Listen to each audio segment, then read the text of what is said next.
All right, so welcome to another episode of Powerhouse Conversation. This podcast where sports, technology, and business come together for to help student athletes for their game on and off the field. I'm your host, Fred Underwood, and today we're going to have a conversation with Marcus, and we'll go a little bit deeper into who Marcus is, but he's a leader that is making moves at the intersection of tech and sports. Marcus is with M1 Advisory Group, where he helps athletes like yourself transition from the playing field to successful careers in the tech industry. He's also the driving force in promoting diversity in sports business, having working in the past with Black sports professionals and organization that's dedicated to advancing black professionals. In this episode, we're going to dive deep into technology, and we're going to see how it's changing the business side of sports. Marcus, how are you doing? Thank you for coming on. Yes, first, thanks for having me, Fred. I've been a big fan of Dream Big Sports, so super excited to be here, and everything's going well on my end. Just trying to stay out of the crazy weather in Phoenix. Nah, definitely like we talked before. I definitely want to come out there, see how it is. I know it's hot, but yeah, I definitely want to visit. I know it looks beautiful out there. Yes, most definitely. I'm sure you have a lot of fun out here. For sure, for sure. So I want to start off with just tell me a little bit about yourself, your background, and how you got to where you are right now.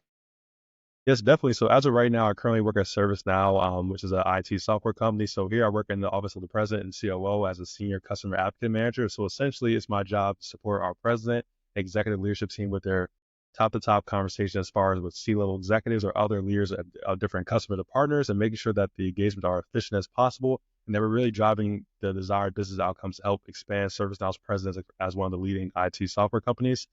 Prior to that, I worked at SAP across a few different roles on the project management side, and also in our office of the CRO, and also in our professional services North America organization. And prior to that, played college basketball at Lincoln University, which is a HBCU. And I'm also previously worked across like BSP, Shakeout Inc., and also across the Dream Foundation as an advisory board member. So I've been blessed to get some exposure across sports business, technology, and some other areas as well that I'm really passionate about. So super excited to be here. No, definitely. I appreciate it, especially with your background and everything that you've been able to see and been able to obviously see it from a student athlete yourself and then transition into the professional world. I think we'll have a really great conversation. I definitely wanted to start off with your career development sessions and the things that you're doing with M1 Advisory Group. Tell me a little bit about that. Yeah, so essentially, M1 Advisory Group, the vision of it is to be a consulting firm that really meets individuals where they're at and helping to position them within the corporate space, because I know that can be difficult. So a little bit of my journey. So, due to me being a student athlete, I wasn't able to really rack up too many internships or really a lot of other experiences like many other student athletes were. So because of that, after during my MBA program, I was a little bit behind as far as figuring out how to find myself within the corporate space. So fortunate for me, I was able to figure out what to do, and I really 100% dove in as far as doing all the preparation needed as far as interview prep, positioning myself to get new opportunities. But I understand that a lot of people aren't necessarily exposed or don't know how to do that. So when M1 Advisory Group came about, it was my idea to really figure out how can I help people that were in the place that I was a couple of years ago and help them to find their way through the corporate world without having to do all the steps that I had to take. So that's really the vision behind it, really offering personalized career development services, really help people understand where they are today, what they need to do to get to where they want to be, and then figure out how to position themselves and really be able to successfully achieve that, while also leveraging the insights that I've gained over the years working at different corporations, understanding their hiring strategies, what they're looking for from Gen Z talent, and then pretty much helping to get people the cheat code on how to break in and achieve their career outcomes. No, definitely. I love that. I love that. What are some of the key skills that you think that these student athletes need to be successful? One of the biggest skills I think that most student athletes already have is grit and toughness. I think that's one of the most crucial skills to really make it within the corporate space. So I think a lot of people really rely on, high GPAs or, having flashy universities. But I think really being a gritty person, willing to do whatever it takes to win, I think that really goes a long way. And if you're not as skilled, I think you can really still make a way if you have that type of perspective. Another skill that's also very important is attitude and mentality, I think. So really coming in every day and trying to be someone that brings energy to the workplace instead of sucking energy out, I think that's really valuable. And that's something that I've always tried to model for myself is, am I making the room better? Am I figuring out a way to add to my teammates? Am I And if I'm having a bad day, am I taking away from them? If I am doing that, how can I reposition myself to help bring energy to the room and make everyone better? So that's why I always think. And then also being adaptable, in the corporate environment, things are changing constantly 24/7, especially in technology. So being someone that's always looking to learn, develop your skill set, and understand that how things are today, it may not be like that tomorrow. So you still have to figure out how to pivot yourself and still remain relevant no matter what's being thrown at you. So those are the few skills I think are very important within the corporate setting that actually student athletes typically have an advantage when they're pivoting into the corporate space.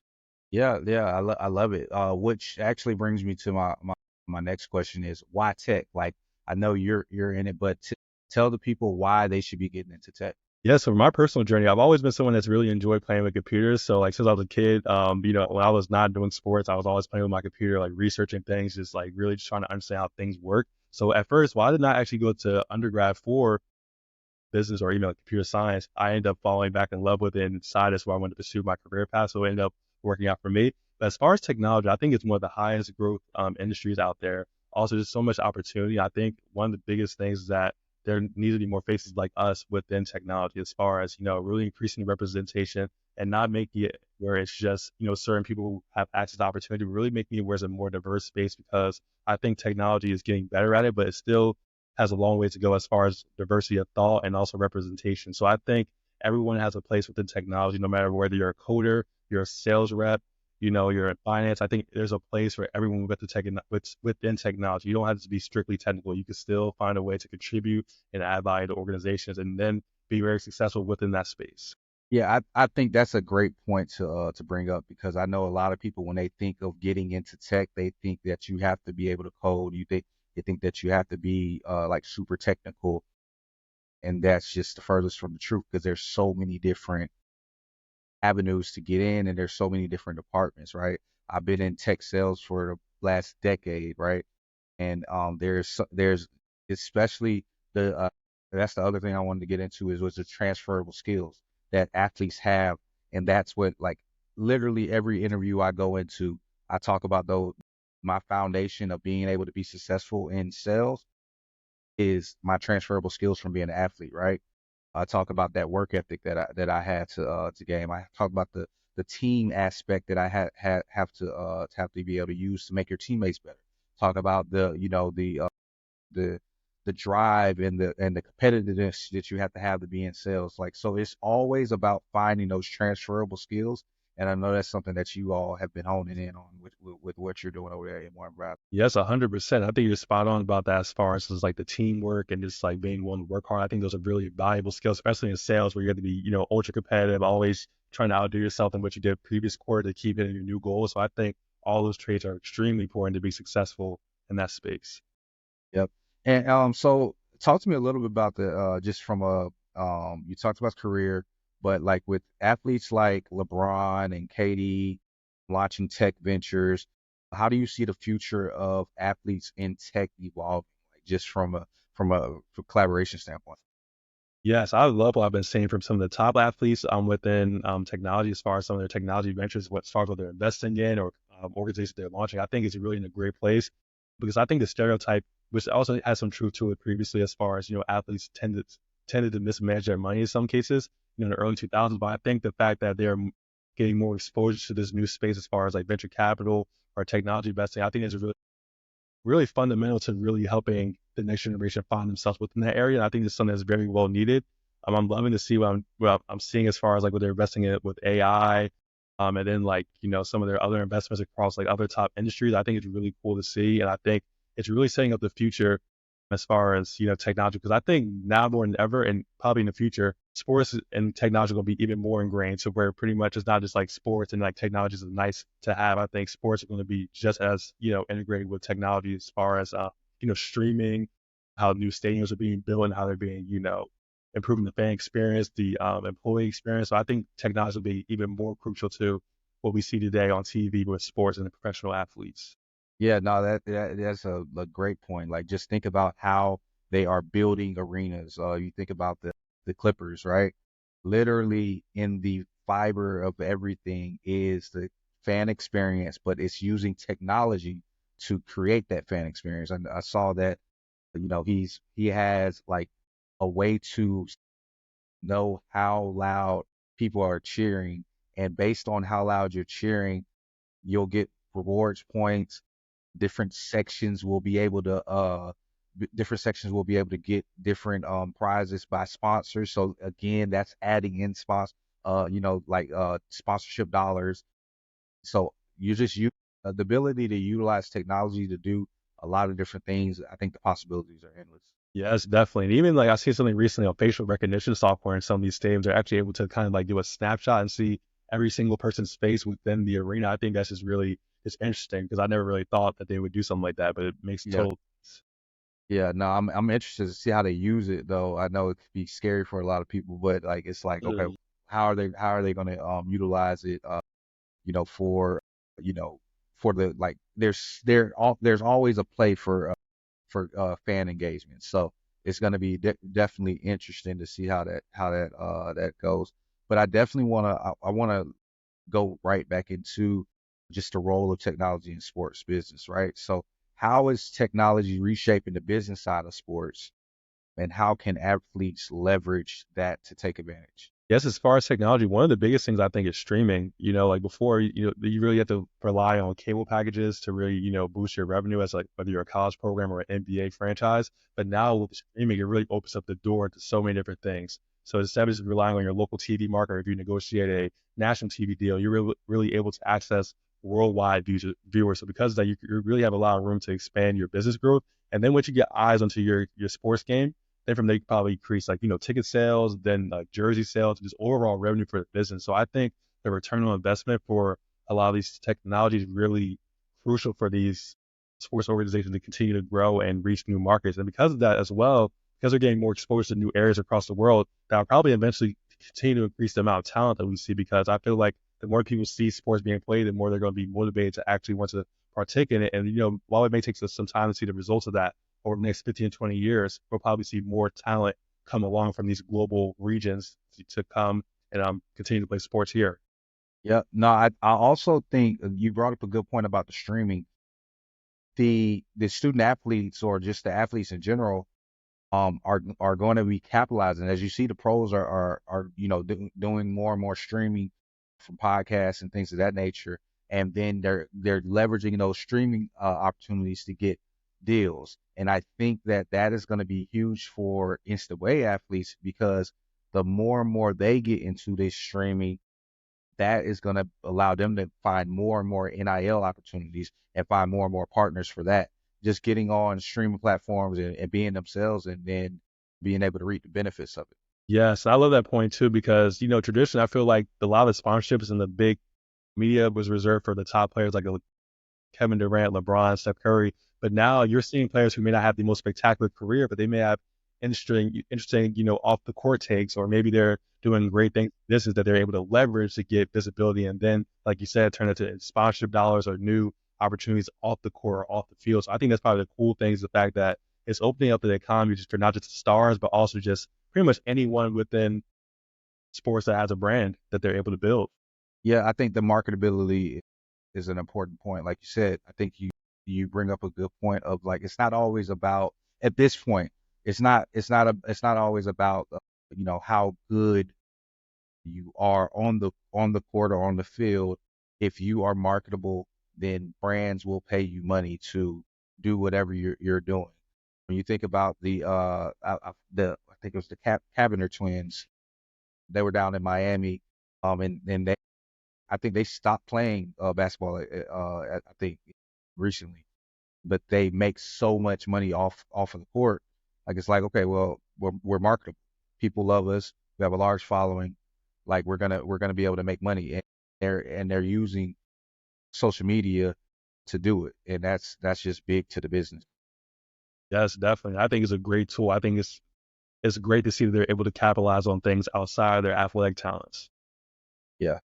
How important do you feel like just understanding analytics? I know you're on the tech side. Like talk to me a little bit about, as an athlete, understanding analytics, and from the business side of things, right? Obviously, they're using analytics on the court, when even when they don't necessarily know it, but the coaches are using it. So as a student athlete, like, how could they leverage analytics?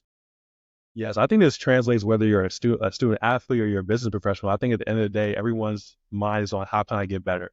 So for a student athlete, say for example, you're a basketball player, you're shooting 35% from the 3-point line. Like it's relevant to know this analytics to see how you can continue to get better to push to get to 40% to keep getting better. So I think really having a understanding what numbers you're seeing and what the insights are telling you, and then like being able to like visualize that and see like what path you can do to get to your desired outcome. I think that's extremely important.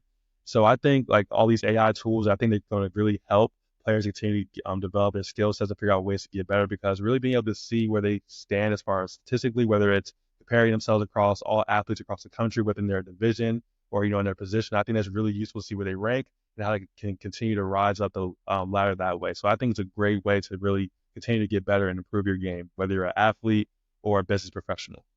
Yeah, and I think the biggest thing is like when you're talking about it, they're using it as an athlete, but when you're talking about like you said, transitioning into the professional realm, just understanding how to use those uh those same data points. Like it could be if they're managing their own NIL, like okay, well if I sold X amount of shirts, how many, posts to drive more revenue, right? Because you're looking at those stats from the posts, from the social media posts, and then understanding where you need to make those changes. So basically going right back to the transferable skills, and that's taking that data that you were able to like I need to take X amount of shots to improve my 3-point percentage. It's the same thing as when you're going to the from the social media standpoint, is like, okay, well, let's analyze these posts. Like let's go in and let's really have a deep dive on what I need to do differently, and what I need to do to change and grow my following, or grow the engagement that I'm getting on these posts, because that's what's going to be important to these brands that want to make deals with you. Yes, exactly. I think, a lot of people are kind of intimidated by seeing, like, a lot of numbers, because myself, I'm not really a big numbers guy either. So I totally understand. But I believe that numbers really tell you a story if you actually understand like how to read it and like what you're looking for. I think it really, help you get to what you want to do. Yep. So I want to take a pivot to just talk about your time at Black Sports Professionals, right? So just advocacy and diversity in sports. Tell me a little bit about some of the diversity initiatives that you saw and how it's evolving in the sports industry right now. Yeah, so Black Sports Professionals, I had the pleasure of joining them, I believe, in late 2022 while I was living in Houston, Texas. It's an amazing group to be a part of. So pretty much the gist of it is pretty much figuring out how to put all different Black professionals, sports professionals across different leagues, whether it's the NBA, MLB, NHL, MLS, and put them together and figure out how they can all come together as a community to help each other out. Because, at the end of the day, a lot of Black professionals are underrepresented within their respective sport that they're in, what they're working in. So figuring out how we can all pull each other up, having someone that you can bounce ideas off of that looks like you, that understands your struggles, what you've been through, and then also like people, as a mentorship program, as far as having people ahead of you that can really give you advice and different, insights on how to move your career up. And then so it's pretty much a tight knit group. They have a lot of chapters across the country, so I highly recommend for people, whether you're actually a professional working for a professional sports team, or even if you're just like a tech professional, for example, that's interested in sports. I think it's a great organization to join, just to understand what's always happening within the sports community. As far as different initiatives, so during my time there, I got to work on the sponsorships team for the Houston chapter. So one of the cool things that we got to do while I was there was we worked with the Unity Foundation, the 50 Cents Foundation, and the Houston Rockets to host a career fair for 2 years. So I was there from 2022 and 2023, those career fairs. So those are 2023 and 2024. My apologies. So those are really good career fairs. So pretty much we got to bring a lot of students, mainly from HBCUs and also some local schools at the University of Houston or like Rice University. Brought them to the Houston Rockets arena. Got to do a career fair for them where we had some different executive leaders from the local Houston area pretty much present what their career paths were, some of the things they learned, and insight on how they can reach their place down the line. So we had a lot of great leaders. For example, we had the CMO of the Houston Rockets, some people from, I believe, Honeywell, and someone from the MLS, if I'm not mistaken. So we had quite a few really good guests that really shared their path. It was really insightful. So whether you're a college student yourself or a professional like myself, it was a lot of gems and a lot of good takeaways. And also a lot of people got really connected with people that they ended up getting jobs with months down the line. So it was a really successful event. Also, 50 Cent himself came in and participated, kind of gave some speeches, some words of wisdom as far as business and how to navigate these settings. So it was a really useful experience.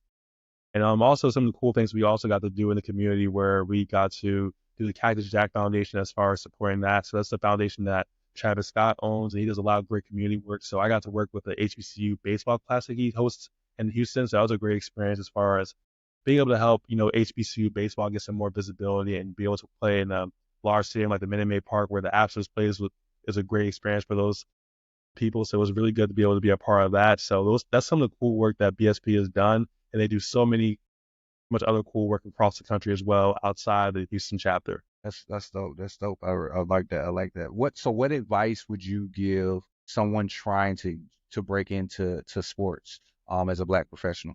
One of the things I think for any industry is really relying on your networks. If you're not like weren't fortunate enough to, be born into a family where you're already connected to that, I think leveraging tools like LinkedIn, Instagram, I think is really useful to really understand what these professionals are doing, understand what paths they took, and then not necessarily understand the paths they took to necessarily copy it, but understanding it, to kind of brainstorm what path you can take based on your specific situation. Then putting yourself out there as far as going to different conferences, networking events, joining organizations like BSP to put yourself around those professionals. Because I think a lot of times for myself, like I kind of had a vision as far as what professional would look like.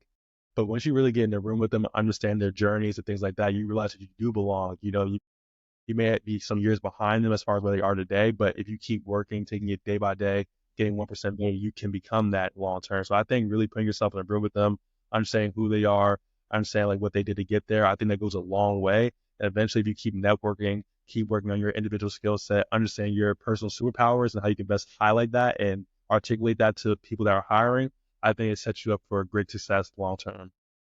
No, I love that. I think you brought up a good point. Just going to networking events, right? And that's something that I know a lot of people probably struggle with.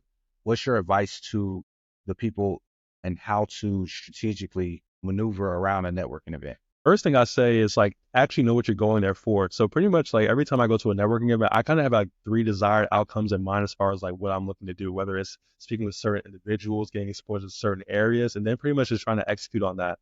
And then also at the same time, when you're having a conversation with people, I don't always think it's good to come at like I don't always come with a certain expectation from a conversation. I look at it more as an attempt for me. So like understand like, okay, I'm going to approach 10 people today. Whether this conversation leads to anything, I'm going to get out of my comfort zone and just approach 10 people. I think like if you think like that and just put yourself out there and just try things out, sometimes you'll be surprised about how good the outcome is. And then the worst case scenario, if it doesn't work out, you can say, hey, at least I tried, I put my best foot forward. So just I kind of coming in with a strategy, understanding who you should connect with, and then just really putting yourself out there and just trying new things, kind of setting goals for yourself, like almost like a quota. So like, trying to get, 5 new contacts out of this, 3-hour networking event or, participating in different conversations, learning about 3 new industries. So like kind of just like trying to challenge yourself and then Yeah. make it a little bit fun. So you're not just like, just sitting in a networking event and not feeling you're getting much value out of it, but figure out ways to challenge yourself to really make sure you're putting your best forward and getting what you want out of the event. Yeah, no, I like it's actually it's especially as a athlete. I think that what you just said is key because now it gives all athletes have this competitive, um, you know, switch in their head, right? So if you make a game out of it, you gamify it, then it allows you to be able to go into that and like, hey, I'm going for 10 people and challenge yourself. And I'm going like, okay, well, I'm at 10, I'm gonna do 15, like whatever it may be. But like just going into it and having a strategy, but also making a game out of it, and then that's how you're going to be able to be successful. Because if you do that, then you're more than likely gonna have some type of success, especially if you have a strategy going into it. Yes, exactly. That's pretty much how I like to do everything. I try to make everything like a game for myself as far as just challenging myself. So, like, say for example, going to a basketball game, like, okay, I'm trying to get 20 points. First half, you should be at 10 points. So then, if you're under that, okay, I got to pick it up in the second half. So that's how I try to just think about like pretty much everything. It's like, how can I make this a game? And one, make it fun and enjoyable for myself so it's not a chore. But then two, just to push my limits on things. Yep. No, I love it. I love it. I love it. And so I want to go back to the transferable skills. And that is very important to you going into your next venture. So tell me a little bit about your goals for helping student athletes go into their next venture and how you all go about doing it. Yeah, so one of my goals is really help athletes understand that they're bigger than their sport. One of the things I just realized over my time playing sports is that a lot of people, like when they don't end up making it professional, a lot of them are very lost. So like that's something I've unfortunately seen a lot over the years where they kind of struggle with that when their 4 years of eligibility is up as far as like how do I really find myself, like who am I without basketball, football, baseball. It's like a lot of people really don't know that. So it's helping them understand like, okay, you're not making professional, you may not have hit the exact goal that you had set out for yourself, but you can still be very successful in this life. You can really pivot all the things you learned as a baseball, basketball, football player, and leverage that to be a successful in the corporate space or even, in the public sector, that's what you're interested in. So like, there's a lot of different things you can do. So really it's helping them be confident, understand who they are as an individual, and then like applying those skill sets. That's a lot of things that I believe in. So really just sitting down with them, meeting them where they are. Some people are more advanced as far as, like understanding exactly what they want to be with their career. Others may not really have much guidance on that because they may not really been exposed to that over their childhood, for example. So really just understanding who they are and then just kind of painting the vision for them. I think for a lot of people, if you're really able to sell the vision as far as like what they can be, if they really invest in themselves or take these steps seriously, I think that's really the push that a lot of people need to really, get started. Because I think that's the most difficult part. It's not necessarily the journey that comes with the ups and downs as well, but actually just taking that first step forward and getting started. So that's what I'm all about, just kind of just help people realize who they are, help them get their swagger back, and then getting that first step going. And you'll be surprised how far people can go from there. I love it. I love it. I love it. I know we're coming to the close, but I always ask, this is Dream Big Sports. So I want you to give advice for our student athletes on just dreaming big. Like what is your advice on how to dream big? I'll dream big. One of the things is like really just like sit there and like ask yourself like, what you really want out of life as far as like, what do you want, what you're willing to do for it, as far as like how much effort you're willing to put in, and then it's kind of starting to take action on that. And really just having mentors. I think that's a very powerful thing that I've always did, is try to find ahead of me that kind of, I don't really believe in necessarily idolizing people, but as far as like I like what they have in this area for a second. For example, I may like someone that does something good in business, but I may like how someone else does something in fitness, for example. So kind of like saying like who your role models are, then kind of try to make your own style on that. And that's how I think you really dream big as far as understanding what you're really trying to shoot for and how your individual skill sets can really help you to get there. So that's what I really believe in. Love it. I love it. As we close, I want you to tell the people a little bit more about what's next for M1 Advisory Group, and tell them Yeah, so right now we're all about securing clients. So pretty much I've been connecting with a lot of different student athletes and also just general college students as far as help them to understand how they can reach their career outcomes with M1 Advisory Group and how we can be their partner through that whole process. So that's what I've really been doing as far as connecting with them, is building rapport and getting out to different universities, community events, networking events, and really just build awareness of our brand and also leveraging social media. So that's been great. If you want to find me, they can connect with me on LinkedIn at Marcus Stevenson, also through Instagram at Marcus.513. And they're interested in learning more about M1 Advisory Group. They can also meet us at M1 Advisory Group on Instagram and also on the internet at www.m1advisorygroup.com. Well, again, Marcus, thanks for dropping in and giving us a lot of knowledge on career development and how you all are helping athletes and college students get into tech.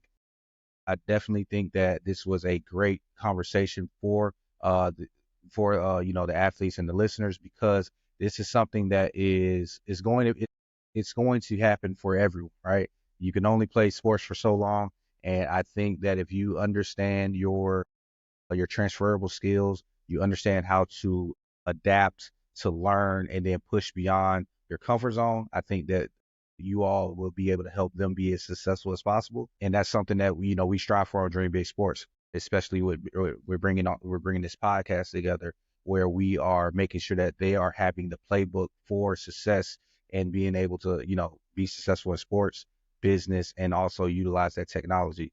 So I want everybody to make sure they follow M1 Advisory Group and Marcus on all social media platforms. Make sure you like, subscribe, and follow Powerhouse Conversations. And we have some more amazing guests just like Marcus coming on for the rest of the year. So thanks again for tuning in, and we'll see you all next time. Keep dreaming big.